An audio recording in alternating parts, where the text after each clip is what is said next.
Y alguien que conocía muy de cerca al maestro Arroyo es el periodista Mauricio Silva, quien mañana relanza su libro El Centurión de la Noche, una biografía de Joe Arroyo que tardó cerca de 4 años en escribir. 4 años en los que Silva compartió conciertos, momentos privados y momentos de crisis en la salud del destacado músico. Por eso Erika Fontalvo fue hoy hasta el periódico El Tiempo y habló con el autor sobre estos y otros detalles desconocidos de la vida del gran Joe Arroyo. Erika Fontalvo entra al radar. Sufro mucho al saber que no te has muerto y al mirar aquel retrato. No te has muerto. Usted dice que el Joe Arroyo partió en dos la historia de la música tropical en Colombia, de la salsa. ¿Por qué hace esa afirmación?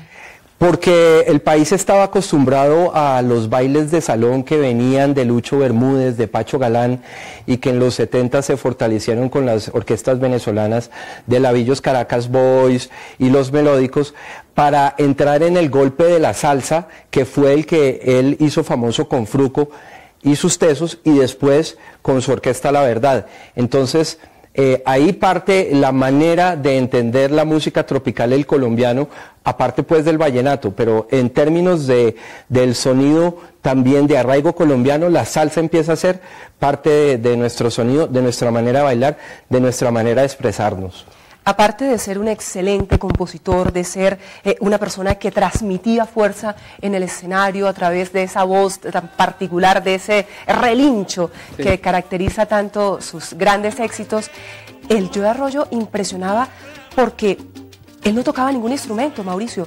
Él solamente tenía lo que él llamaba la clave. A partir de eso tenía y surgía toda su música. Sí, tiene la clave como la tienen todos ustedes los barranquilleros que la tienen adentro, pero el Joe es un músico empírico. Joe nunca aprendió a leer el pentagrama. Me cuentan sus músicos cuando hice la investigación del libro y de su biografía, que el Joe en un momento les caía y les decía, ¿sabes qué? Tengo esta canción y dice más o menos así, la la la la la la la la, y necesito que tú me pongas en los pitos fa para papá y acá en la percusión traca cupra cupra cupra cupra. O sea, estamos hablando de un genio del nivel de Benny Moré. Benny Moré era así, y estamos hablando de una persona que compuso más de 100 canciones de esa manera, de las cuales, de estas 100 canciones, Joe tiene de su autoría por lo menos 40 que alcanzaron los primeros lugares de las listas de la música tropical en Latinoamérica. Muchas de ellas con ese sonido tan particular, el Joe Song, que además es como si yo hubiera sido un investigador antropológico recogiendo diferentes manifestaciones musicales de toda la costa caribe colombiana, claro, pero también del África y de muchas otras zonas del Caribe. Sí, porque además lo fue. El Joe, una de las grandes tareas del Joe que le puso la vida fue investigar nuestra música, pero investigar también la música caribe y a la vez la africana. Primero, el Joe empieza como músico con los porros de Manuel Villanueva, que fue su primera orquesta, y después con Rubén Darío Salcedo, el autor del 20 de enero de las Corralejas de Sincelejo. Vivió en Sincelejo 2 años y fue parte de una banda papayera, sabanera, que hace lo más profundo del folclore de la costa caribe. Después fue salsa con La Protesta, 10 años de salsa con Fruco y sus Tesos, y cuando él ya tiene su proyecto personal, que es Joe Arroyo y La Verdad, él revuelve todo eso, que además viene combinado con el hecho de haber sido un hijo del barrio Nariño de Cartagena, que es donde viven los palenqueros. Así que él tiene el sonido africano también, y por eso él oía mucho el golpe africano, y el cartagenero es muy dado a eso, porque en las pick-ups que ponen en Cartagena, en los barrios, la música que pega duro es ese inicio de champeta que trajeron de África. Entonces todo eso el Joe lo mete en una licuadora, y uno puede encontrar en la música del Joe una canción para tenerla bien clarita y entender de qué se trata el sonido del Joe. Es musa original, y en musa original uno ve merengue, soca, calipso, merecumbé, bullerengue, chandé, todo eso, la cumbia, la mete el Joe en una licuadora, y el resultado es eso que los críticos llamaron el Joe Son, que nadie sabe exactamente qué es.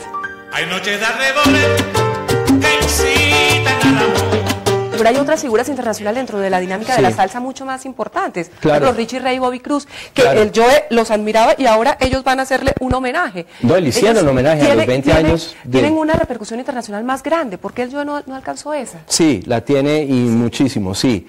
Cuando hice la investigación, inclusive me di cuenta, por ejemplo, que en Suecia hay gentes que tienen la colección entera de Joe Arroyo y los colombianos no tanto. Lo que pasa es que a mí me parece que el colombiano nunca se dio cuenta de la grandeza de ese negro sabroso que fue Joe Arroyo.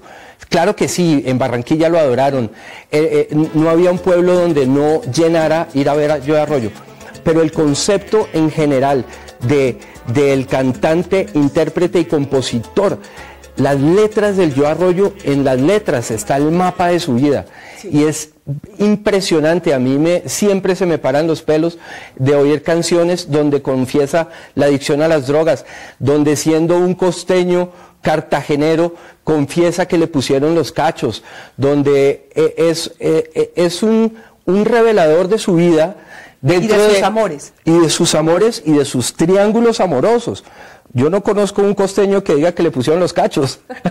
Pues el Joe sí lo hizo, y lo hizo de la manera más sabrosa, porque es que además el colombiano se quedó con el tumbado del Joe y tampoco intentó entrar en qué fue lo que trató de decir él, y lo que dice es impresionante.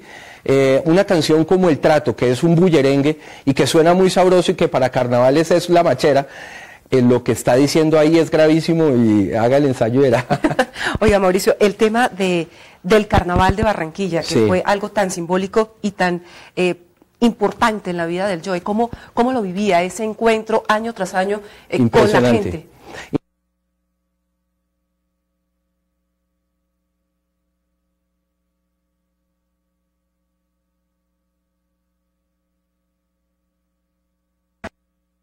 Muy difícil,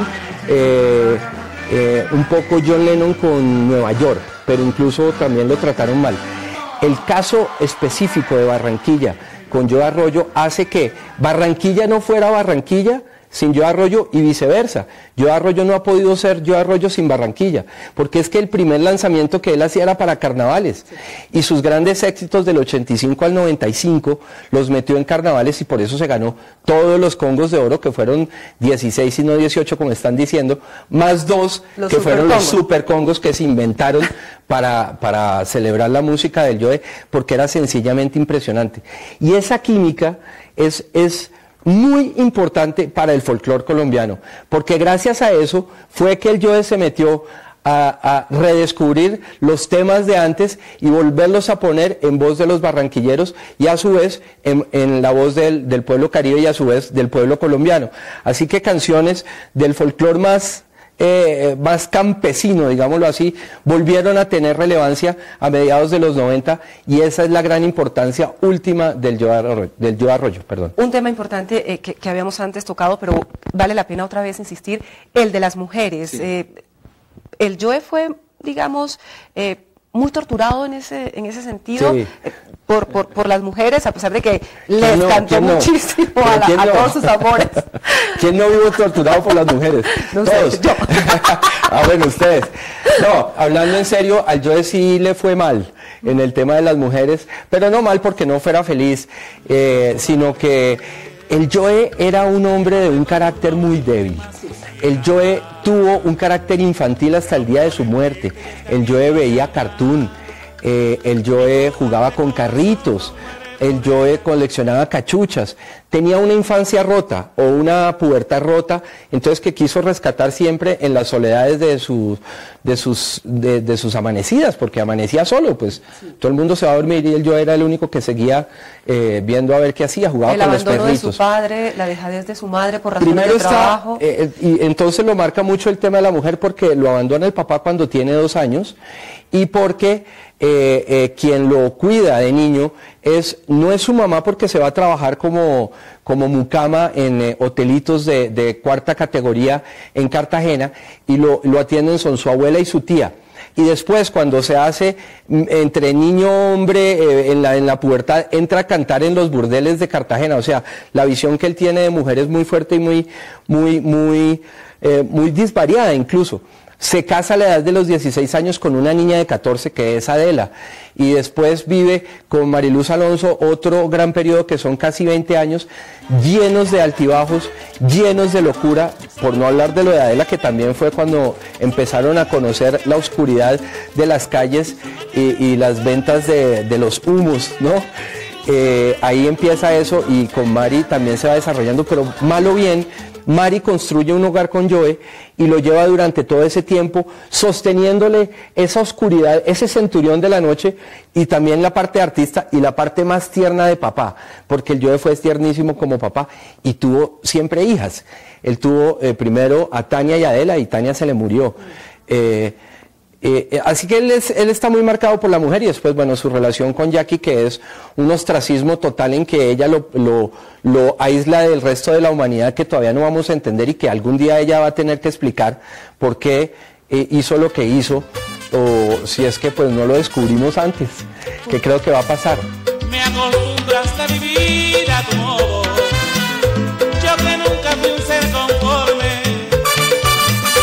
¿Por qué se muere el Joe? ¿Por qué este fallecimiento tan repentino, más allá del fallo multiorgánico, sí, que es el parte médico?